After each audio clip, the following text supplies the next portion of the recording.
যারা আমাদের বক্তব্য শুনছেন অনলাইন এবং অফলাইনে, পরবর্তীতে শুনবেন, আপনাদের সকলকে অন্তরের অন্তঃস্থল থেকে জ্ঞাপন করছি মোবারকবাদ। শুকুর গুজার করছি সে মহান রবের দরবারে, যিনি পবিত্র রবিউল সানি মাসের দ্বিতীয় জুমায় জুমার নামাজ আদায়ের লক্ষ্যে পৃথিবীর শ্রেষ্ঠতম জায়গা আল্লাহর ঘর মসজিদে আসার ও বসার, তাঁর দরবারে সিজদা করবার সুযোগটুকু এনায়েত করলেন। কালিমাতুশ শুকুর আদায় করে পড়ে নিচ্ছে আলহামদুলিল্লাহ। অসংখ্য গণিত দরুদ আর সালাম পেশ করছি প্যারা নবী রসুল করিম সাল্লাল্লাহু আলাইহি ওয়াসাল্লামের উপর। বিনা দরখাস্তে যে নবীর উম্মত হতে পেরেছি, সকলে একবার পড়ে নিচ্ছি সাল্লাল্লাহু আলাইহি ওয়াসাল্লাম। প্রিয় সুধী,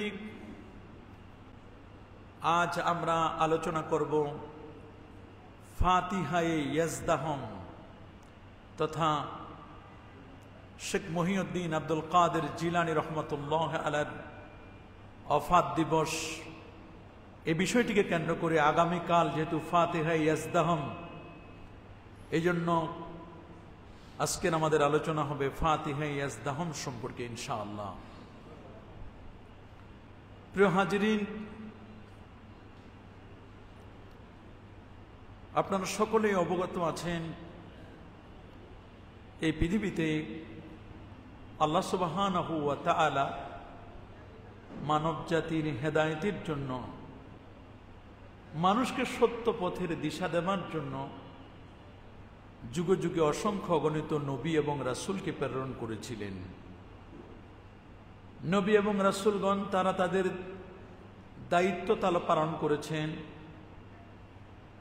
তাদের পাশাপাশি আল্লাহ তাআলা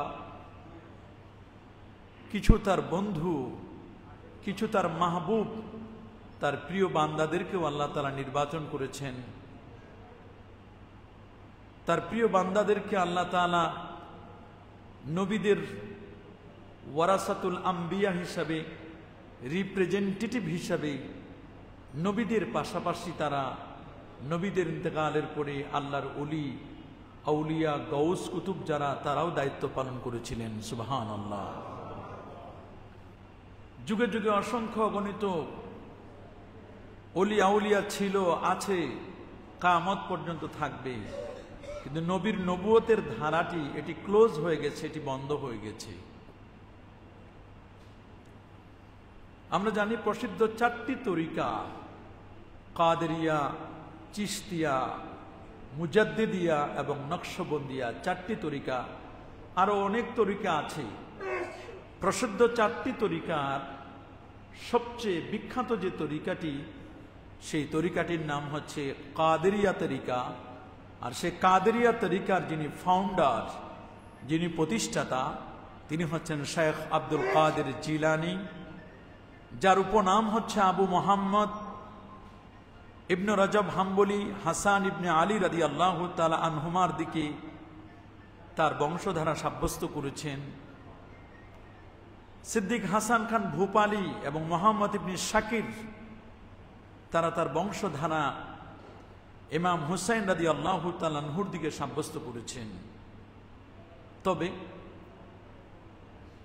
দু ধরনের মতের সাথে সমন্বয় করে যেটি বলা হয়েছে যে গাউসে সামদানি শেখ মহিউদ্দিন আব্দুল কাদের জিলানী, তিনি বাবার দিক থেকে ছিলেন হাসানি, মায়ের দিক থেকে ছিলেন তিনি হুসাইনি। শেখ জিলানী, তার মা ছিল উম্মুল খায়ের বিনতু আব্দুল্লাহ আস-সাওমাই। তিনি নিজেই বলেছেন যে আমার মায়ের বংশধারা হুসাইন রাদিয়াল্লাহু তাআলা আনহুর সাথে মিলিত হয়েছে। প্রিয় হাজিরিন, এই পৃথিবীতে মানুষের দুটো চিত্র। একটি চিত্র হচ্ছে, একটা হলো ইন্টেরিয়র ডিজাইন, আর একটি হচ্ছে এক্সটেরিয়র ডিজাইন। আমরা বলি না যে বাসার ইন্টেরিয়রের কাজ করি আমরা, একটা ঘরের ভিতরের কাজ। আর এক্সটেরিয়র মানে হচ্ছে ঘরের বাহিরের এক্সটার্নাল, যেটা বাহিরের কাজ। এই পৃথিবীতে নবী এবং ওলি যারা আলেম ওলামা, তাদের দায়িত্ব হলো ইন্টেরিয়রটাকে, তার এই যে মানব দেহে এটার একটা রাজধানী আছে।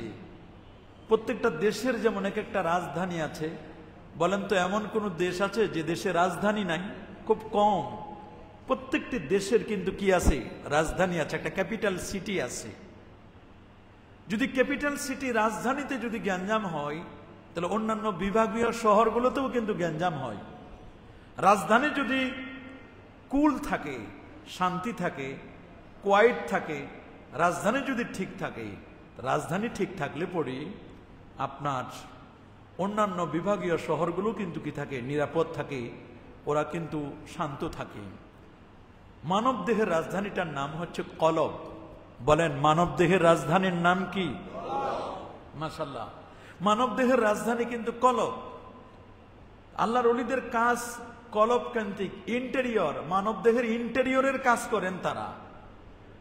আল্লাহর ওলিরা ইন্টেরিয়র, মানুষের কলব কেন্দ্রিক, তাকওয়া, পরহেজগারিতা, তাওবা, এনাবাত, শুকর, এগুলো নিয়ে তারা কাজ করেন।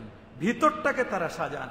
বাহিরের অনেক সময় দেখবেন বাহিরের প্লাস্টারও নাই, বাহিরের আস্তর করাও নাই, টাইলস তো দূরের কথা, কিন্তু ভিতরে ঢুকলে মনে হয়, কিছু কিছু বাড়িতে ভিতরে দেখলে মনে হয় এত সুন্দর, অথচ বাহিরে আস্তর করা নাই। আল্লাহর ওলিদের দেখলে মনে হবে বাহিরের পোশাক আশাক খুব বেশি মার্জিত পোশাক না, খুব আড়ম্বরপূর্ণ পোশাক না, কিন্তু ভিতরটা চক্ষু বন্ধ করলে 2500 কিলোমিটার দূর পর্যন্ত তাদের খবর হয়ে যায়। সুবহানাল্লাহ। চক্ষু যখন এরা বন্ধ করে, দুনিয়ার চক্ষু বন্ধ করে দিলে এরা, এই চক্ষু যখন বন্ধ হয়ে যায়, কলবের চক্ষুটা অটোমেটিক তখন তাদের খুলে যায়। আল্লামা রুমি বলেছেন, লব্বে বান, গোশে বান, চশমে বান, গরনাবিনী নূর হক পর মা বখন। দুনিয়ার চক্ষু যখন বন্ধ হয়ে যায়, দুনিয়ার কানটা যখন, গোশ মানে কান, দুনিয়ার কান যখন বন্ধ হয়ে যায় রে, অটোমেটিক কলবের চক্ষু, কলবের কান আর কলবের সবগুলো অটোমেটিক তখন ওপেন হয়ে যায়। আল্লাহর ওলিদের টার্গেট, নবীদের টার্গেট হলো ইন্টেরিয়র গুলো ডিজাইন করা, মানুষের অন্তরটাকে ক্রিস্টাল ক্লিয়ার, এইটাকে সাফ করা। অন্তরকে সাফ করার জন্য আল্লাহর ওলিরা তাসকিয়া করেন। নবীদের দায়িত্ব, 4টি গুরু দায়িত্বের মধ্যে একটি দায়িত্ব হলো ওয়ুসাক্কিহিম, তাদেরকে আত্মশুদ্ধি করবেন। আত্মশুদ্ধি যার হয়েছে তিনি এই পৃথিবীর মধ্যে সফল। কোরআন বলছেন, قد أفلح من تزكى وذكر اسم ربه فصلى بل تؤثرون الحياة الدنيا والآخرة خير وأبقى। ওই লোকটিতে সফল কাম হয়েছে যার আত্মাটাকে পরিশুদ্ধ করতে পেরেছে, অন্তরে কোনো হিংসা নাই, অন্তরের মধ্যে কোনো কুটিলতা নাই, গীবত নাই, শেকায়েত নাই, ইন্টেরিয়রটা সুন্দর, এক্সটেরিয়রটা যদিও খারাপ, বাহিরেরটা যদিও খারাপ, কিন্তু আল্লাহর ওলিরা বাহির ভিতর সবটাই তারা ক্লিয়ার করতে চান। সুবহানাল্লাহ। এই জন্য পবিত্র কোরআন মাজিদে ইন্টেরিয়রের কথা বলতে গিয়ে 144টি আয়াত আল্লাহ দিয়েছেন শুধু কলবকে কেন্দ্র করে। সুবহানাল্লাহ বলেন। কলব মানুষের ইন্টেরিয়র, কলব হলো মানব দেহের রাজধানী। রাসূল বলেন, আশ-শাইতানু জাসিমুন আলা কলবি ইবনে আদম ইজা যাকারাল্লাহ খানাসা। শয়তান মানব দেহের উপর চম্পল মেরে বসে আছে, আসন পেতে বসে আছে। যখন আল্লাহর জিকির করে অটোমেটিক শয়তান দূর হয়ে যায়। আবার মানুষটি যখন আল্লাহর জিকির থেকে যখন গাফেল হয়ে যায়, তখন মনে হয় শয়তান তার এখানে আসন পেতে বসে রয়েছে। নবীজি বলেন, লিকুল্লি শাইইন সাকালা, এটি বুখারীর বর্ণনা। প্রত্যেকটি জিনিস পরিষ্কার করার একটি যন্ত্র আছে। সাকালাতুল কুলুবি যিকরুল্লাহ, আর মানব দেহের ইন্টেরিয়রটা পরিষ্কার করার যন্ত্রটার নাম হলো আল্লাহ পাকের জিকির। শুধু তাই নয়, বুখারীর যে বর্ণনাটি আমি বলতে চাচ্ছি সেটা হলো ইন্নাল হালালা বাইয়িনুন ওয়াল হারামা বাইয়িনুন ওয়া মা বাইনাহুমা উমুরুম মুশতাবিহাত ফাত্তাকুশ শুবহাত আলা ওয়া ইন্না লিকুল্লি মালিকিন হিমা ওয়া হিমাল্লাহি মাহারিমুহা আলা ওয়া ইন্না ফিল জাসাদি লামুদগা ইজা সালাহাত সালাহাল জাসাদু ওয়া ইজা ফাসাদাত ফাসাদাল জাসাদু আলা ওয়া হিয়াল কলব। আল্লাহু আকবার। প্রত্যেকটা জিনিস লিকুল্লি শাইইন সাকালা যেমন আছে, আবার বলছেন আলা ওয়া ইন্না লিকুল্লি, মনে দিয়েছেন বারবার করে সলুহাত সলুহাল জাসাদু। যদি মানব দেহের মধ্যে একটা গোস্তের টুকরা আছে, গোস্তের টুকরা যদি পরিষ্কার হয় তাহলে সব পরিষ্কার, এটা যদি নষ্ট হয়ে যায় সব নষ্ট। ইজা সলুহাত সলুহাল জাসাদু ওয়া ইজা ফাসাদাত ফাসাদাল জাসাদু আলা ওয়া হিয়াল কলব, সেটার নাম হলো কলব। বলেন সেটার নাম কি? কলব হলো ইন্টেরিয়র। আল্লাহর ওলিদের টার্গেট হলো ইন্টেরিয়র। তারা ভিতরটা পরিষ্কার করবে, বাহিরেরটা তাদের কাজ নয়। কিন্তু আমরা তো অনেক সময় বাহিরে ফিটফাট, ভিতরে সদরঘাট। যদিও সদরঘাট আর আগের মতো নাই, সদরঘাট আগের মতো আছে। এখন টাইলস করা কুলিগুলোরও অনেক টাকার মালিক হয়ে গেছে। তারা 100 টাকার নিচে কোনো মাল ধরতে চায় না কুলিরা। আগের মতো আর কুলি নাই। আগে 10 টাকা দিলে হইতো, এখন 10 টাকা দেন দেখি, বলে কি ভিক্ষা দেন? এগুলো আর কারবার নাই। তারা অনেক এখন আপগ্রেড হয়ে গেছে। বাবা বাহিরেরটাতে একরকম, আল্লাহর ওলিদের টার্গেট হলো ইন্টেরিয়র, এক্সটেরিয়র না।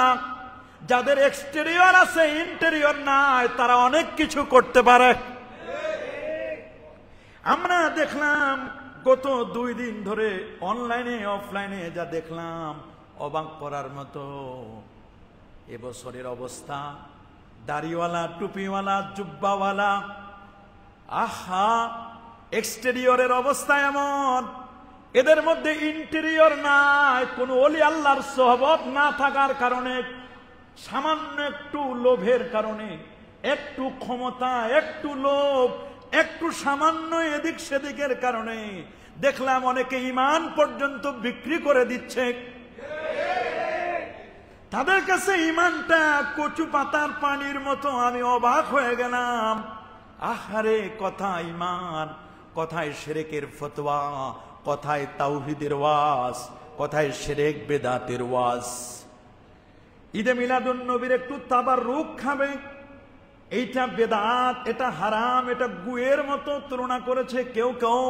কিন্তু দেখলাম মা দুর্গাকে সামনে রেখে, তাদের ভাষাটা আমি বলতেছি, তাদের প্রসাদ খাচ্ছে, কত মজা করে খায়।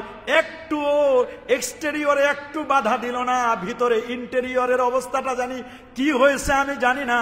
ভিতরের ইন্টেরিয়রের অবস্থাটা জানি কি অবস্থা। নাকি ইন্টেরিয়র ভেঙ্গে পড়ে গেছে। এত তাড়াতাড়ি ভেঙ্গেও যাবে, তাহলে বোঝা গেল পিলার ছাড়াই অনেক সময় ইঞ্জিনিয়ার মিস্টেক করে ফেলে। যদি ইঞ্জিনিয়ার মিস্টেক করে রে বাবা, পাইলিং এর সমস্যা, পাইলিং যদি সমস্যা হয়, হাতি যদি একবার পড়ে যায়, হাতিরে উঠানো বড় বিপদ। ছাগল গরু পড়ে গেলে উঠানো যায়, কিন্তু হাতি যদি একবার পড়ে যায় বড় বিপদ। আল্লাহর ওলিদের টার্গেট এক্সটেরিয়র না, আল্লাহর ওলিদের টার্গেট হলো ইন্টেরিয়রটাকে মজবুত করা, শক্তিশালী করা। আল্লাহু আকবার। এই জন্য এই দেশের মানুষগুলো যাতে করে ইন্টেরিয়রটা ভালো হয়, পাইলিং যেন মজবুত হয়, পাইলিং যেন মজবুত হয়, পাইলিং যেন মজবুত হয়। এই জন্য আল্লাহর ওলিরা কাজ করেছেন ইন্টেরিয়রের কাজ। আপনি কখনো পাবেন না কোনো আল্লাহওয়ালা মানুষ যারা আউয়াবিন পরে, শ্রাক পরে, চাষ পরে, যাদের ঘুন্ডিওয়ালা জামা, এ বাবা, যারা সুন্নত তরিকা অনুযায়ী আমল করে, তাদের ঘর বাড়িগুলো দারুস সুন্নাহ, দেখবেন কখনো এরা স্বার্থের কাছে বিক্রি হবে না, কখনো এরা স্বার্থের কাছে বিক্রি হবে না। দুনিয়া একদিকে হতে পারে, ঈমান কখনো তারা বিক্রি করবে না। এখন আমাদের ঈমান তো কচু পাতার পানির চেয়েও মানুষ সস্তা হয়ে গেছে।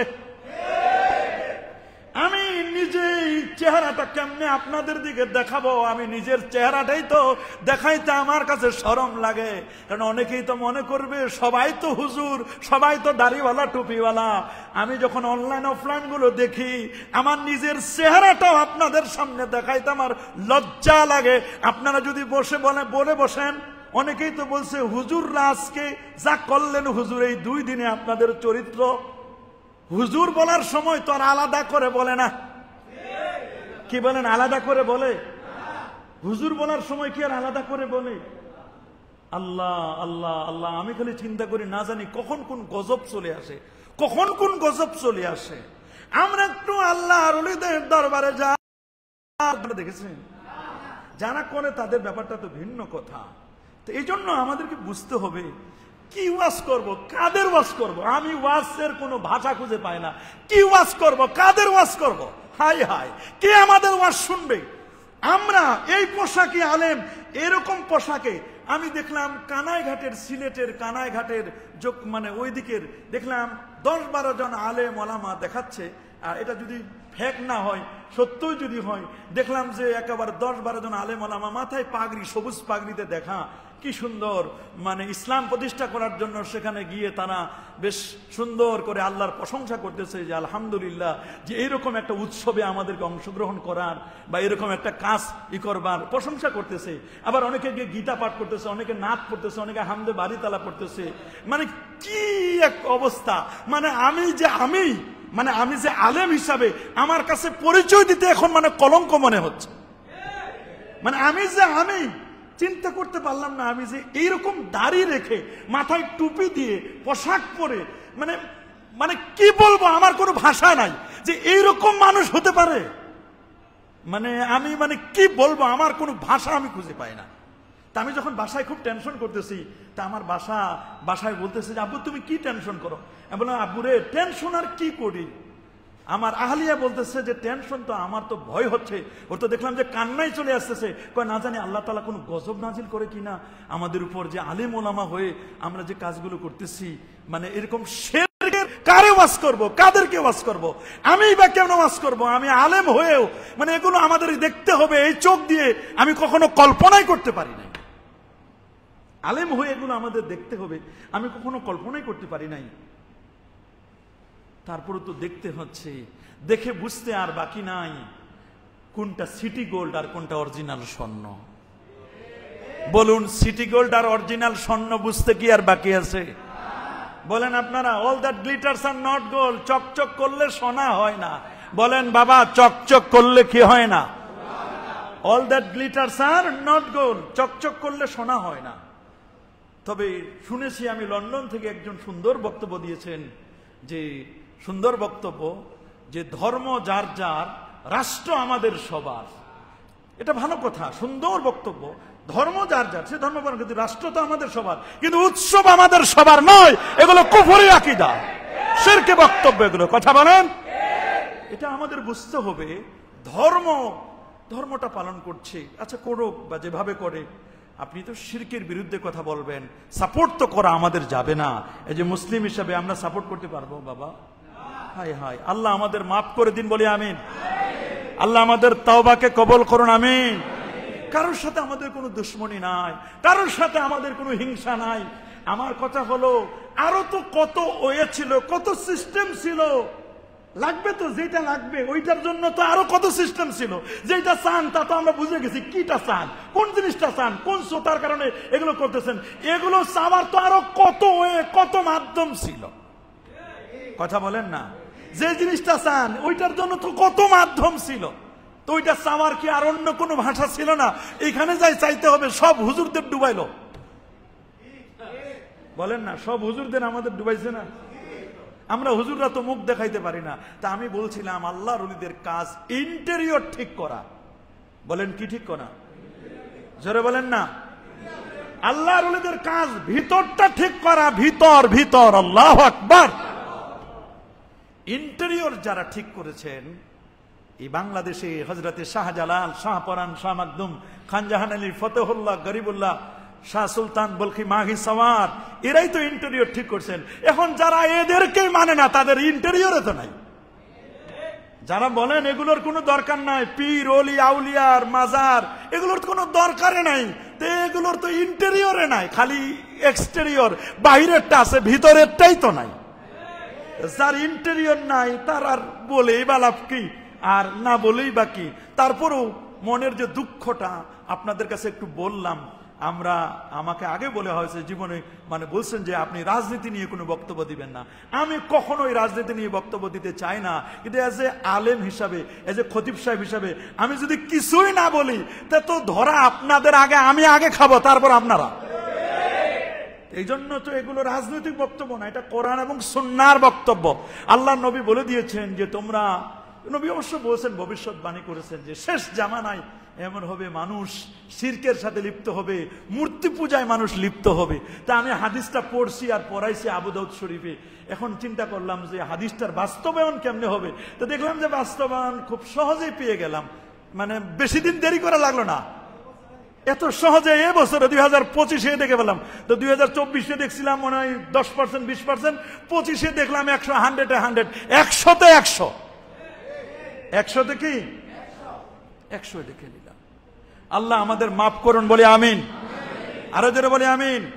এদের প্রত্যেকের ইমান দহরানো দরকার, সবার ইমান দহরানো দরকার, কথা বলেন। কারণ ইমানের ফোল্ডার দেখলাম সব ফাঁকা, সাদা হয়ে গেছে, ইমানের ফোল্ডারে নাই কিছু। ইমানের ফোল্ডারে এদের তো দেখা যায় না। কোরআন সুন্নাহ আমি যতটুকু পড়ছি, আমার ভুলও হতে পারে, আমি যতটুকু পড়াশোনা করছি সেই পড়াশোনাতে বুঝলাম যারা এইরকম যায়া গীতা পাঠ করে, যারা শ্রাদ্ধ মানে ওগুলো যা খায়, ওগুলো নামও জানি না আমি, যারা মা দুর্গার কাছে প্রার্থনা করে আসে, কোন এক আজহারি আমাদের দেশের না বলে অন্য দেশের কিনা, দেখলাম যে পুরা যেভাবে পূজা করে ওইভাবে পূজা করেই আসলো। তো দেখলাম যে এগুলোর ইমান আর কই, ইমানের কোনো কিছুই নাই এদের। আমি যতটুকু পড়াশোনা করছি তাতে আমি দেখলাম যে নাই, কিছু নাই, শেষ, এগুলোতে আর কিছু থাকে না। যাই হোক, আল্লাহর ওলিদের কাজ হলো ভিতরের ইন্টেরিয়রের কাজ করা। বলেন কিসের কাজ করা? আজকে যার নিয়ে আমরা কথা বলবো তিনি শেখ আব্দুল কাদের জিলানী রহমতুল্লাহ আলাইহি, যিনি জিলান শহরের, ইরানের কোন জায়গার, ইরানের, ইরাক এবং ইরান, সেই সময় ইরান, ইরাকের জিলান, পরবর্তীতে গিলান, আসলে শব্দটা গিলান, গাইলান থেকে গিলান, এরপরে জিলান প্রদেশের পশ্চিমাঞ্চলের কাস্পিয়ান সাগরের দক্ষিণে অবস্থিত নিফ নামক শহরে 29 শাবান 470 হিজরি 17 মাস 1078 খ্রিস্টাব্দে জন্মগ্রহণ করছেন। কেউ 471-এর কথা বলছেন, 491 হিজরির কথাও বলছেন। গিলানের সেখানে তিনি জন্মগ্রহণ করেন। তাকে কিলানিও বলা হয়। কেউ বলছেন গিলানি, কেউ বলছেন জিলানি, কেউ বলছেন কিলানি। কয়টা নাম? নামের পরিবর্তন হয়ে আসে। গিলানি, গিলানি আসলে শব্দটা কিলানি। যেমন সৌদি আরবে গেলে বলে গুম ইয়াহাজ, আসলে শব্দটা কফ মিম, কুম ইয়াহাজ মানে হাজি তুমি দাঁড়াও। ওইটারে কাপটারে তারা বলে গফ, মানে গুম ইয়াহাজ। কুল আমরা বলি কুল মানে আরবিতে কুল মানে তুমি খাও, ওরা বলে গুল ইয়া হাবিবি, দোস্ত তুমি খাও, ওই কুল রে বলে গুল। তো ওখানে কিলানির জায়গা হয়েছে গিলানি, আর ওটা পরিবর্তন হয়েছে জিলানি। যেমন শিল হট, শিল মানে পাথর, হট মানে সরে যা, শিল হট মানে পাথর সরে যা। আল্লাহর ওলি বলছিলেন শাহজালাল আলী ইয়ামানী রহমাতুল্লাহ, ওখান থেকে পরিবর্তন হয়ে নাম হয়েছে কি সিলেট, নাম হয়েছে কি সিলেট। তো এরকম পরিবর্তন হয়ে অনেক কিছুর পরিবর্তন তো হয়। তো ইবনুল আসির এবং ইবনু কাসির জাহাবি সহ জিলানির কথা বলেছেন। জিলি কেউ বলছেন কিলানির বদলে জিলিও আছে। মুহিউদ্দিন ইমাম শেখ উল মাশায়েখ শেখুল ইসলাম, তার অনেকগুলো উপাধি ছিল। গাউসুল আজম তাকে বলা হতো, তাজুল আরিফিন, কুতুবে বাগদাদ, বাজুল্লাহিল আসহাব এবং বহু উপাধিতে তিনি ভূষিত ছিলেন। তাকে গাউসুল আজম বলা হতো। মানুষ মিন হাইসিন নাস মিন হাইসিল মাখলুক, চাওয়ার মালিক চাইবো আমরা কার কাছে? দেওয়ার মালিক কে? আল্লাহ হলো সবচেয়ে বড় গাউসুল আজম, এটা আল্লাহ। আর মানুষের কাছেও তো আমরা চাই, ভাই আমার একটা এই দেন, আমার এটা দরকার। আমি আপনাদের কাছে মাঝে মধ্যে মসজিদের জন্য হাদিয়া চাই না, তো এটা চাই। তো এই যে চাওয়াটা, এটা তো আপনাদের কাছে চাই। তো মানুষ আপদে বিপদে পড়লে আল্লাহর ওলিদের উসিলা ধরে চাইতেন আব্দুল কাদের জিলানীকে। এই জন্য তাকে গাউসুল আজম বলা হয়। মিন হাইসিল মাখলুক, মাখলুকের দৃষ্টিকোণ থেকে, মিন হাইসুল মাখলুক, মাখলুকের দৃষ্টিকোণ থেকে। কিন্তু মূল গাউসুল আজম কে? মূল গাউসুল আজম হচ্ছে আল্লাহ সুবহানাহু ওয়া তাআলা। তার বাবা ছিল আবু সালেহ মুসা, জঙ্গি, কি জং, জং থেকে জঙ্গি বলা হতো তাকে, আত্মশুদ্ধি এবং নফসের বিরুদ্ধে তিনি মুজাহাদা করতেন। এজন্য এজন্য তার একটি উপাধি ছিল মুহিব্বুল জিহাদ, তার একটি নাম ছিল মুহিব্বুল জিহাদ। তিনি জিহাদকে পছন্দ করতেন। শেখ জিলানী ছিলেন মা বাবার সর্বশেষ সন্তান। আব্দুল কাদের জিলানী তিনি ছিলেন মা বাবার কি সর্বশেষ সন্তান। তার জন্মের কিছুদিন পরেই তার বাবা ইন্তেকাল করেন, কয়েক বছর পরেই তার বাবা মারা যান। আর তার মায়ের বয়স ছিল ওই সময় 60 বছর। কত?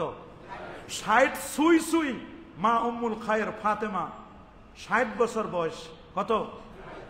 60 বছর বয়সে সন্তান জন্ম দিলেন আব্দুল কাদের জিলানীকে। মায়ের বয়স ছিল 60। বেশি বয়সে সন্তান লাভ করা ছিল কুরাইশ গোত্রের নারীদের একটা অন্যতম বৈশিষ্ট্য। কুরাইশ বংশের নারী যারা, তারা বেশি বয়সে তাদের সন্তান হয়। আবু সালেহ মুসার ইন্তেকালের পরে তার নানা আব্দুল্লাহ সাওমাই তার দায়িত্ব নিয়েছিলেন। তার নানার কোলে তিনি লালিত পালিত হয়েছেন। মা এবং নানা, বলেন মা এবং নানা এই দুজনের কাছেই লালিত পালিত হয়েছিলেন তিনি। সাওমাই নামে একটি ইবাদত খানাও ছিল তাদের, এজন্য তাকে সাওমাইও বলা হতো। তার আরো একজন ভাই ছিল, আব্দুল কাদের জিলানীর একজন ভাই ছিল। কে ছিল? ভাই। বলা হয়েছে তার নাম ছিল আব্দুল্লাহ। কি নাম? তাহলে দুই ভাই। আব্দুল কাদের জিলানীরা কয় ভাই ছিলেন? একজন নাম আব্দুল কাদের, আরেকজনের নাম কি? আব্দুল্লাহ।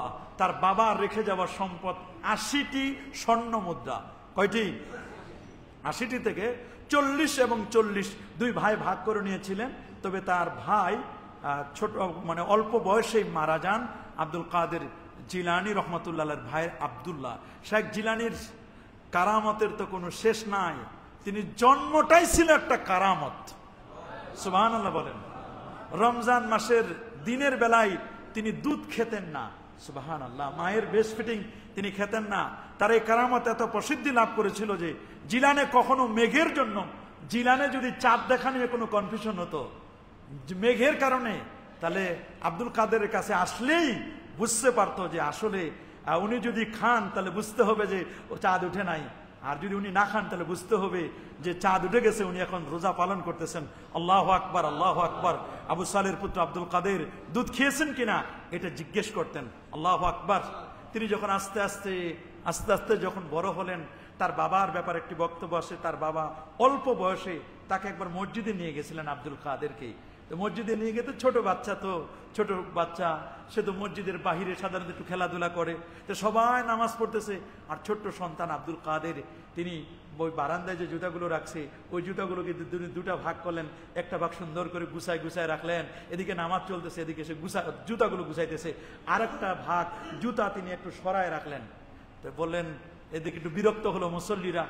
ইমাম সাহেব হুজুরের কাছে বিচার দিলেন যে এরকম একটা ছেলে, ছোট ছেলে, তারা তো মারাও যায় না, সে তো জুতাগুলো উল্টাপাল্টা করে রাখছে। তখন বলেন কে? বলে ওই যে হুজুরের ছেলে, মনে হয় খতিব সাহেবের ছেলে। তো বলে, আব্বু তুমি এরকম এই সময়ের মধ্যে উল্টাপাল্টা করে রাখলা জুতাগুলো? বলে, আব্বু আমি তো জুতাগুলো উল্টাপাল্টা করে রাখছি, আমি তো পার্থক্য করে দিলাম এখানে কাদের জুতাগুলো জুলুমের টাকার কেনা, হারাম টাকার কেনা, এই জুতাগুলো আলাদা করে রাখলাম, আর কাদের জুতাগুলো হালাল টাকার কিনা, তাদের জুতাগুলো আলাদা করে রাখছি। তো বলে, আব্বু এগুলো তুমি হালাল হারাম কি বুঝো? বলে, কে যেন আমারে বললো, এই জন্য আমি এটা করছি। আমার কাছে এলকা হলো, এলহাম, ওহিনা, ওহির দরজা তো বন্ধ, এলহাম বলে কে যেন আমারে বললো, আমি এই জন্য এগুলো একটু আলাদা করে রাখলাম, এমনি রাখছি আব্বু। তো এত মস্ত বড় ছিলেন। একটু বড় হবার পরে একদিন একটা ক্ষেতের মধ্যে যাচ্ছিলেন, শস্য ক্ষেত্রে। একটি ষাঁড়, বড় গরু, বড় পীরকে বলছেন, কৃষক হওয়ার জন্য আল্লাহ তাআলা তোমাকে সৃষ্টি করে নাই, তুমি কৃষিকাজ করার জন্য কেন আসছো জমিনে? তার দ্বারা বোঝা গেল, ওলামায়ে কেরাম বলছেন যে তাদের একটা কৃষি ক্ষেতের জমিও ছিল, তার বাবা মাঝে মধ্যে কৃষি কাজও করতেন, তাদের পরিবার কৃষক ছিল, কৃষি জমি ছিল। এটার দ্বারা বোঝা যায়। কারণ একটা ষাঁড় গরু কথা বলতেছে। সুবহানাল্লাহ বলেন। আল্লাহ নবীর সাথে তো কথা বলেছেন বাকারা, ওয়া তাকাল্লামাতিল বাকারা। শরহু আকায়েদের নাসাফির মধ্যে লেখা আছে, কারামাতুল আউলিয়া হাক্কুন, ওলিদের কারামত সত্য। এখানে কথা আছে, সাহাবায়ে কেরাম নবীজির কাছে এসে বলছেন, হুজুর আমি তো এক লোক মানে গরুর উপরে আরোহণ করছে, তো গরুর উপরে যখন চড়ছে তখন গরু মুখটা এরকম করে ঘুরায় নিয়ে আর লোকের সাথে কথা বলছে যে আল্লাহ তাআলা আমাকে সৃষ্টি করেছেন চাষাবাদের জন্য, আমাকে মার্কাব, আমাকে আরোহণের জন্য কি সৃষ্টি করে নাই। এটা শোনার সাথে সাথে গরু দিয়ে লাফ দিয়ে পড়ে গেছে, লাফ দিয়ে পড়ে রাসূলুল্লাহর কাছে গেছে, বলে হুজুর আমার গরুর উপরে আমি আরোহণ করছিলাম, গরু তো আমার সাথে কথা বলছে, আমি তো অত্যাশ্চর্যটা মনে করছি। রাসূল বলেন এটা হ্যাঁ এটা সত্য, গরু কথাও বলতে পারে মানুষের সাথে যদি প্রয়োজন হয়। আল্লাহু আকবার বলেন। এটা তার প্রমাণ পাওয়া গেল। হযরত আব্দুল কাদের জিলানী রহমতুল্লাহ আলাই, ইবনে হাজার আসকালানী বলছেন যে আবু মুহাম্মদ আল জুব্বাইর বরাতে উনি উল্লেখ করেছেন যে আমার মা আমাকে এলেম অর্জনের জন্য বাগদাদে যেতে বলেছিলেন 18 বছর বয়সে। কত বছর? 16, একটি মনে আসে 16 অথবা 18 বছর বয়সে আমি এলেমের সন্ধানে এক শহর থেকে আরেক শহরে চলে গেলাম। এর দ্বারা বোঝা গেল এলমে দিন চর্চার জন্য সফর করা জায়েজ আছে। শেখ জিলানী পরিবার পরিজন ছেড়ে একটি কাফেলার সাথে, ভাইয়ের কেউ বলছেন তার ভাই ছিল ওই সময়, তাহলে বোঝা গেল 16 বছরের পর তার ভাই মারা গেছেন। তার মা আবু সালেহ মুসা জঙ্গির দোস্তের রেখে যাওয়া 80টি দিনার দুই ভাইয়ের মাঝে বন্টন করে দিলেন, 40-40কে বন্টন করে দিলেন।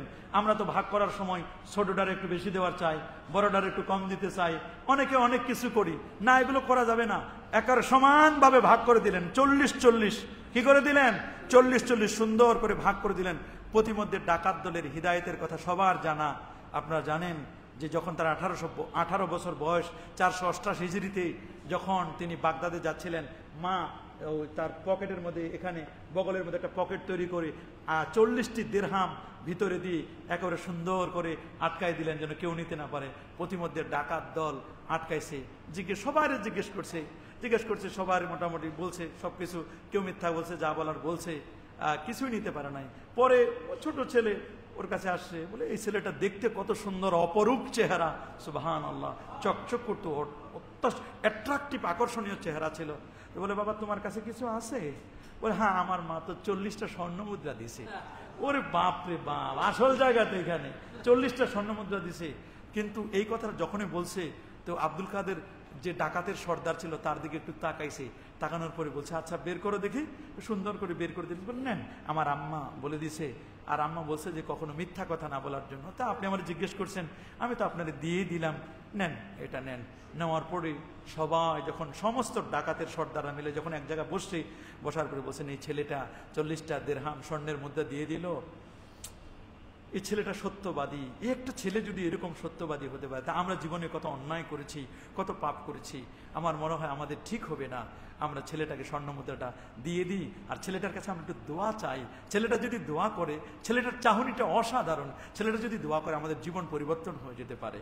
আহারে, ডাকাতের সর্দার এসে হুজুরের কাছে বলেন, হুজুর নেন আপনার এগুলো, আর আপনি একটু হাতটা বাড়ায় দেন, আমাদের একটু কালেমাটা পড়াই দেন, আর একটু বায়াত করান আমাদেরকে, আমরা আপনার পথে থাকতে চাই, আপনাকে আমরা সহিহ সালামতে বাগদাদে পৌঁছাই দিব, আপনাকে আমরা পৌঁছাই দিব। হুজুর তাদের জন্য দোয়া করে দিলেন। ওদের প্রতিমধ্যে আল্লাহ তাআলা ওদের এমন নিয়ামত দিলেন, অল্প দিনের মধ্যে সবাই বড়লোক হয়ে গেল। ওরা আব্দুল কাদের জিলানীকে বাগদাদে গিয়ে খুঁজে খুঁজে হুজুরের তরিকা মস্ক করে এক একজন বড় বড় আল্লাহর ওলি হয়ে গেলেন। চোরও আল্লাহর ওলি হয়ে যায়। আহারে, চোর আল্লাহর ওলি হয়ে যেতে পারে, সত্যবাদীর কি ফজিলত, আপনি অবাক হয়ে যাবেন। তাহলে দেখুন ওনার জীবনীটাকে, বাগদাদের সময় উনি 488 থেকে 581 হিজরি পর্যন্ত, 521 হিজরি পর্যন্ত 33 বছর তিনি শিক্ষা গ্রহণ করলেন। শিক্ষাদানের দায়িত্ব গ্রহণ থেকে ইন্তেকাল 521 থেকে 561 পর্যন্ত, 561 হিজরিতে ইন্তেকাল করলেন। 40 বছর এবং প্লাস 73 বছর শুধু বাগদাদে কাটাইছেন। কত? 73 বছর নিজের এলাকা জিলান থেকে, আর বাকি সময়গুলো জিলানে কাটাইছেন। বাগদাদে প্রবেশে ওই সময় কয়েকশো বছর ধরে বাগদাদের বড় বড় পণ্ডিতরা ছিল, অনেক বড় বড় ইমাম রাগিব ইস্পাহানি, ইমাম গাজালি 505 হিজরিতে ইন্তেকাল। সেই যুগের ইমাম গাজালি রহমতুল্লাহ আলাই, ইমাম কুশাইরি তার রিসালাতে কুশাইরিয়া, আল্লামা জামাকশরী তাফসিরে কাশাফের লেখক, আল্লামা মাওয়ার্দি এবং তার হাকামুস সুলতানিয়া, ইমাম আবুল হাসান আল আশআরি, তারপরে আরো বড় বড় আশ-শাইখুর রাইস ইবনে সিনার মতো পণ্ডিত, কিতাবুশ শিফা আল্লামা হারিরি, তারপরে মাকামাতে হারিরি, বিশেষ করে মাকামাতে হারিরি আমরা যখন পড়েছি দেখছি অবাক করার মতো তার যে আরবি ভাষার পাণ্ডিত্য। এরকম বড় বড় পণ্ডিতরা যে যুগে ছিল, আল্লাহ তাআলা ইমাম গাজালির ইন্তেকালের পরে আরেকজন গাজালিকে আল্লাহ তাআলা পাঠায় দিলেন, তিনি আব্দুল কাদের জিলানী। আল্লাহু আকবার বলেন। তিনি হাদিস শুনেছেন আবু গালিব মোহাম্মদ ইবনে হাসান আল বাকিল্লানি, আবু বকর আহমদ ইবনুল মুজাফফর, আবুল কাসেম আলী ইবনে বাফান আর রাজ্জাজ, তার কাছ থেকে, উনি বড় মাপের মুহাদ্দিস ছিলেন আব্দুল কাদের জিলানী। অনেকে মনে করেন যে ওলি আল্লাহরা মনে হয় মুহাদ্দিস নয়। আরে বাবা, আল্লাহর ওলিরা মুহাদ্দিস ছিলেন। শর্ষিনার মরহুম হুজুর শাহ সুফি আবু জাফর মোহাম্মদ সলিহ রহমতুল্লাহ আলাইহি, উনি হাদিস পড়েছেন সাহারানপুর মাদ্রাসায়। আহারি ইলিয়াস কান্দলবি রহমতুল্লাহ আলাইহির কাছে, ইলিয়াস কান্দলবি রহমতুল্লাহ আলাইহি যিনি সাহারানপুরে মুহাদ্দিস ছিলেন, এই যে ফাজাইলে আমল কিতাবটা লিখেছেন না, ফাজাইলে আমল, আমাদের তাবলিগের ভাইরা যেটা পড়েন ফাজাইলে আমল, উনি এই কিতাবের যিনি লেখক আল্লামা জাকারিয়া কান্দলবি রহমতুল্লাহ আলাইহি। কি নাম? আল্লামা জাকারিয়া কান্দলবি রহমতুল্লাহ আলাইহি। সেই ফাজাইলে তাবলিগ যিনি ইলিয়াস সাহেব যেটা স্বপ্নে পেয়েছিলেন তাবলিগ, সেই তাবলিগের ফজিলতের নিয়ে যিনি এক জায়গায় কিতাব লিখেছেন, এটা মূলত তাবলিগের জন্য লেখা না, উনি সামগ্রিকভাবে আমলের ফজিলতগুলো লিখছেন। সেখানে উনি লিখছেন আল্লামা জাকারিয়া কান্দলবি রহমতুল্লাহ আলাইহি। জাকারিয়া কান্দলবি রহমতুল্লাহ আলাইহি উনি ছিলেন শর্ষিনার মরহুম হুজুরের ওস্তাদ। উনি বলতেন, যখন হুজুরকে দেখতেন উনি মাঝে মধ্যে দাঁড়ায় যেতেন, বলে হুজুর আপনি আমার ওস্তাদ আর আমি আপনার ছাত্র, আমাকে দেখে দাঁড়ায় যান। বলে বাবা, কবি কবি ওয়াক ওস্তাদ সে শাগিরদ উঁচা হয়ে যাতা, কখনো কখনো ওস্তাদের চেয়ে শাগিরদ অনেক বড় মর্যাদাবান হয়ে যায়। আল্লাহু আকবার বলেন। আমাদের বহু ছাত্র আছে আমাদের চেয়ে অনেক বড় জ্ঞানী হতে পারে, তাদের মেধা, মস্তিষ্ক, চিন্তা চেতনা, সবার জ্ঞান তো আর সমান নয়। কি বলেন, হতে পারে না? উনি বড় ফেকা লাভ করেছিলেন বাগদাদের হাম্বলির শায়েখ আবুল ওয়াফা আলী ইবনে আকিলের কাছে ফেকা লাভ করেছিলেন, তিনি ফেকা চর্চা করেছিলেন। উনি তাফসির শিখেছেন বড় বড় পণ্ডিতদের কাছে, বড় মাপের মুফাসসির ছিলেন। উনি যখন তাফসির করতেন প্রথমে 3জন 4জন মানুষ তার তাফসিরে আসতো। কয়জন? 3জন 4জন মানুষ। আস্তে আস্তে করে ওনার কথাগুলো এত সুন্দর, এত সুমিষ্ট ভাষী, একটি স্বপ্নে নাকি আল্লাহ নবী তার মুখের মধ্যে থুতু দিয়ে গেছেন, একটু জবানটা যেন দারাজ হয়। কণ্ঠ ছিল অসাধারণ কণ্ঠ, টল ফিগার ছিলেন, দেখতেও অ্যাট্রাকটিভ ছিলেন আব্দুল কাদের জিলানী রহমতুল্লাহ আলাইহি। তাই একদিন ইবনুল জাউজি প্রায় 700 কিতাব লিখেছেন, বড় মাপের পণ্ডিত ছিলেন তিনি। ইবনুল জাউজি তার এক বন্ধু আসছে, জগতের ওই এলাকার ওই যুগের বাগদাদের শ্রেষ্ঠ মুফাসসিরদের একজন। উনি এক একটা আয়াতের 20-25টা তাফসির জানতেন। তো ওনার বন্ধু ইবনুল জাউজি ওনার বন্ধুকে নিয়ে একদিন বলেন যে, শুনছি আব্দুল কাদের জিলানী একজন সুফি, একজন দরবেশ মানুষ। দেখেন না বর্তমান হুজুরদের দেখলেই তো মানুষ এত মজা করে, আবার অনেকে আছে মাজার পূজারি বলে, দেখেন না, বলেন না, ট্যাগ লাগাই দেয়, বলে মোল্লারা কি জানে, হুজুররা পীরপন্থীরা আর কি জানে, এরকম তো বলে। কিন্তু পীরদের মধ্যে দিয়ে এমন মাল আছে, এমন জিনিস আছে, এটা তো অনেকে বুঝে না। কথা বলেন। আল্লাহর ওলিরা ওই যে ওরা তো মনে করে খালি এক্সটেরিয়র, ইন্টেরিয়রের খবর রাখে না। ওরা তো বাইরে ফিটপাট দেখেই মনে করে যে কত বড় জাদলিল হুজুর, দাড়ি টুপি আর আবা কাবা আর হুজুরের সিস্টেম দেখেই তো মনে করে। কিন্তু আল্লাহর ওলিরা তো চুপচাপ থাকে। ওই মাঝে মধ্যে অনেক কথা বলতো, অনেক কথা বলার কারণে বলতো যে এই হুজুররা কি জানে। তো একদিন বলছে যে উনার মজলিসে নাকি 70,000 একসাথে শ্রোতা ওয়াজ শুনতো। ওনার পীর উনি 523 হিজরিতে ইন্তেকাল করলেন। এরপরে দায়িত্ব পেলেন তিনি। আস্তে আস্তে করে দায়িত্ব পাওয়ার পরে সমস্ত দায়িত্ব যখন তার কাছে বুঝলো, মাদ্রাসায় জায়গা হয় না, বাহিরে নিলেন, বাহিরে জায়গা হয় না, পুরো খোলা ময়দানে 70,000 আলেম ওলামা, দেশ বিদেশ থেকে আলেম ওলামা আসতো। তো একদিন ইবনুল জাউজির বন্ধু আসছে শোনার জন্য তাফসির। তো একটা আয়াতে তাফসির করতেছেন, 10টা 20টা 30টা 40টা পর্যন্ত তাফসির করলেন। কয়টা? জোরে বলেন না, কয়টা? 40টা পর্যন্ত তাফসির করলেন। বলে দোস্ত 41তম তাফসির, বলে এগুলো কি তোমার জানা আছে? কয় ভাই, আমি তো জগতের সেরা মুফাসসির ওই যুগের, তা আমার তো এগুলো জানা নাই। উনি কোথা থেকে করে এগুলো? কয়তো অবাক করার মতো এত জ্ঞান আল্লাহ তাআলা দান করছেন। উনি 40তম তাফসির করার পরে উনি কাশফের হালতে চক্ষু বন্ধ করে দেখছেন যে আমাকে টেস্ট করার জন্য একজন মুফাসসির আইছে। উনি বুঝে ফেলেছেন। উনি বলছেন আজকে তাফসির হবে, এতক্ষণ 41টা তাফসির হয়েছে কিতাব থেকে, এখন তাফসির হবে রুহানি জগতের তাফসির। আগে হয়েছে কিতাব থেকে, এখন হবে কলব থেকে তাফসির। আগে হয়েছে কিতাব থেকে কলি, এখন হবে হালি তাফসির। এখন হাল থেকে। এবার চক্ষু বন্ধ করেন, চক্ষু বন্ধ করে করে করে করে করে কোথা থেকে তাফসির করেন, করতে করতে করতে করতে এক আয়াতে তাফসির করেন 101টা। 101টা তাফসির করে যখন হুজুরের কাছে আসছে, বলে হুজুর আমি অবাক হয়ে গেছি এই তাফসির। বলে হুজুর আমি তো বড় মুফাসসির ছিলাম। বলে বাবা তুমি কি জানো? বলে হ্যাঁ আমি তো জানি হুজুর, আমি তো কোরআনের হাফেজ। বলে সূরা ফাতিহা পড়ো দেখি। সূরা ফাতিহা পড়তে পারে না, এবার সূরা ফিল পড়তে বসেন, পড়ো দেখি বাবা। বলে হুজুর আমি তো পারি না, আমি তো কোরআনের হাফেজ হুজুর, আমার চেয়ে তো হাফেজ কেউ নাই, এই যুগের এই সময়ের কেউ ছিল না আমার চেয়ে বড় হাফেজ। বলে বাবা এলেমের বড়াই করা যায় না, তুমি ওলি আল্লাহদেরকে মনে করছো সাধারণ। দেখি। বলে হুজুর আমার মেমোরি কার্ড ভিতরে শুকনা পাইতেছে, মানে কিছু মনে হয় খালি খালি। আমার মেমোরি কার্ডটা দেখি নাই, আমার ভিতরে যা মুখস্থ করছিলাম, যা আমার এলেম ছিল সব মনে হয় নাই। বলে বাবা এলেম নাই, শেষ হয়ে গেছে এলেম, এত এলেমের বহর দেখাও। বাবা মেমোরি কার্ড কি ফেরত দিব? বলে হুজুর ফেরত দিলে তো ভালো হয়। হুজুর বলে যাও ফেরত ফেরত দিলাম। এই যে আল্লাহর ওলি বলছেন যাও ফেরত দিলাম, ফেরত দিয়ে দিচ্ছে। আল্লাহু আকবার, আল্লাহু আকবার। এরকম আল্লাহর ওলিরা ফেরত দিতে পারেন।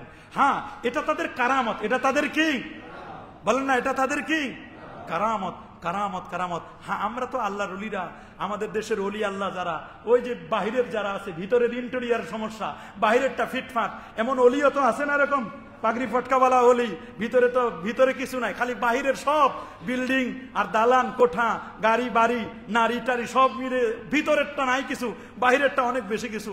ওই যুগে বহু রাজা বাদশাহ, আব্দুল কাদের জিলানির সময় 6 জন খলিফা পরিবর্তন হয়েছে, তিনি একজন খলিফার কাছেও তিনি যান নাই। খলিফাদের প্রয়োজন হলে উনার দরবারে আসছে। খলিফাদেরকে মাঝে মধ্যে উনি সতর্ক করতেন, খলিফাদেরকে সতর্ক করে দিতেন। ওই যুগের যারা ছিল, খলিফা যারা ছিল, তাদেরকে খুব সতর্ক করে দিতেন। সতর্ক করতে গিয়ে উনি এক সময় এমন ভাবে সতর্ক করতেন, উনার বাসার সামনে একটা খেজুর গাছ ছিল। খেজুর গাছকে লক্ষ্য করে বলতেন, হ্যাঁ খেজুর গাছ বেশি বাড়িও না, খেজুর গাছ বেশি বাড়িও না, তোমার যে উপরের মোথাটা, উপরের অংশটা ভেঙে দিব। এটার দ্বারা বুঝাইতেন কোন খলিফা যদি ভেজাল করবে তাহলে খলিফার একেবারে মোচড় দিয়ে ভেঙে দিব। এইগুলো কেমনে জানি খলিফার কাছে গেছে, খলিফার কাছে পৌঁছার পরে তো অনেক কিছু উনি শুনছেন। ও খলিফার এসে বলতেন, হুজুরকে আমাদের জন্য বদদোয়া যেন না করে, আমরা পারবো না, আমরা এর চেয়ে পারবো না। তো হুজুর বলছে, আমি তো বাবা খেজুর গাছের কথা বলছি, তোমরা আবার কেমনে জানলা? হুজুর আপনি আল্লাহর ওলি মানুষ, খেজুর গাছের কথা বলে যে আমাদেরকে বুঝান সব সময়, এটা তো আমরা বুঝি, আমাদের কাছে সংবাদ আসছে। তো এইরকম অনেক সময় উনার দরবারে রাত বিরাতে মানুষ মোমবাতি নিয়ে পর্যন্ত মানুষ আসতো তার কাছে। প্রথম দিকে অল্প মানুষ বসতো, পরবর্তীতে অনেক আস্তে আস্তে করে 70,000 পর্যন্ত জমা হতো মুরিদানদেরকে নিয়ে।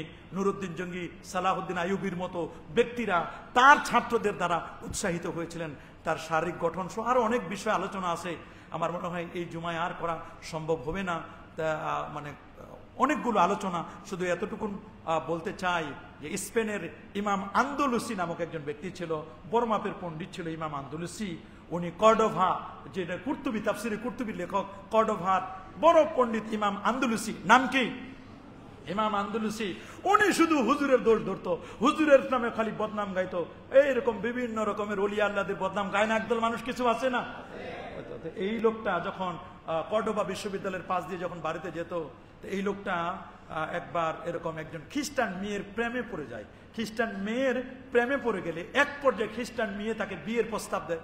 আর ইমাম আন্দলুসি বড় মাপের পণ্ডিত আলেম ছিলেন। তো উনি ওই খ্রিস্টান মেয়ের একেবারে কনভার্ট হয়ে গিয়েছিল, তাকে বিয়ে করবেন, তবে খ্রিস্টান মেয়েটা শর্ত দিছে, তুমি যদি খ্রিস্টান হও তাহলে আমি তোমার সাথে বিবাহের বন্ধনে আমি আবদ্ধ হতে পারি, যদি তুমি খ্রিস্টান হও। শেষ পর্যন্ত ইমাম আন্দলুসি খ্রিস্টান হওয়ার জন্য পূর্ণ প্রস্তুতি নিয়ে ফেলছে, যে অমুক দিন আমি সবার সামনে খ্রিস্টান হব, তবুও আমি তোমাকে চাই, তোমার সাথে আমি বিয়ে বসবো। আব্দুল কাদের জিলানী রহমতুল্লাহ আলাইহি আসরের নামাজে উজু করতেছিলেন, সুবহানাল্লাহ বলে, আসরের নামাজে উজু করতেছিলেন। আসরের নামাজে উজু করতে গিয়ে যখন প্রথমবার কুলি করছেন, দ্বিতীয়বার কুলি করছেন, তৃতীয়বার যখন কুলি করছেন, কুলিটা করার পরে কুলিটা নিয়ে জোরে কুলিটা স্পেনের দিকে, আন্দলুসের দিকে কুলি নিক্ষেপ করছেন। আল্লাহু আকবার বলেন। আন্দলুসের দিকে কুলি নিক্ষেপ করছেন। এখন কেটলির যে খাদেম ছিল, যে হুজুর আপনি যে উজু করে কুলি কোনোদিন এত দূরে দেন নাই, আজকে কুলিটা যেটা নিক্ষেপ করলেন কোন দিকে? ইমাম আন্দলুসি তার ইমান হারা হয়ে যাচ্ছিল, এখান থেকে বহু দূরে ইমান হারা হয়ে যাচ্ছিল। ইমাম আন্দলুসি খ্রিস্টান হয়ে যাচ্ছিল। চিন্তা করে দেন, আমার এলাকার মানুষ আমার তো বিরোধিতা করলেও আমি তো তার ইমানটা নষ্ট করে দিতে পারি না, তার ইমানটা যেন সেফ থাকে, এই জন্য একটা কুলি নিক্ষেপ করলেন। ওই কুলিটা দিয়ে তার চেহারাটা ধৌত করে দিল, সাথে সাথে ওই চেহারা দিয়ে ভিতর দিয়ে অন্তরের ভিতরে তার একটু নূর পৌঁছে গেছে। এই নূরের কারণে সে ওই মহিলা থেকে বিরত থাকছে। পরবর্তীতে তার ইমানটা খ্রিস্টান হয় নাই, তার ইমানটাকে সে সংরক্ষণ করতে পেরেছে। আল্লাহর ওলিদের পাওয়ার কত, এগুলো অনেকে বিশ্বাস করবে না। এগুলো বিশ্বাস করলেও কি না করলে কি, আমি আমার দোকানে এটা আছে, আমি দোকানে বললাম যে এটা আছে, আপনার ভালো লাগলে কিনবেন। আর আপনি যদি মনে করেন যে না দরকার নাই, তো দোকান তো আরো কত আছে, আরো কত দোকান আছে, আরো কত মসজিদ আছে, আরো কত খতিব আছে, কত ইমাম আছে। আমার দোকানে যেটা আছে, আমার দোকান থেকে এইটাই দিলাম, ভালো লাগলে কিনবেন। তবে এটা আল্লাহর ওলিদের পাওয়ার। আল্লাহু আকবার। আল্লাহ কবুল করুন, আল্লাহ আমাদেরকে হেফাজত করুন। 4 রাকাত কাবলা জুমা।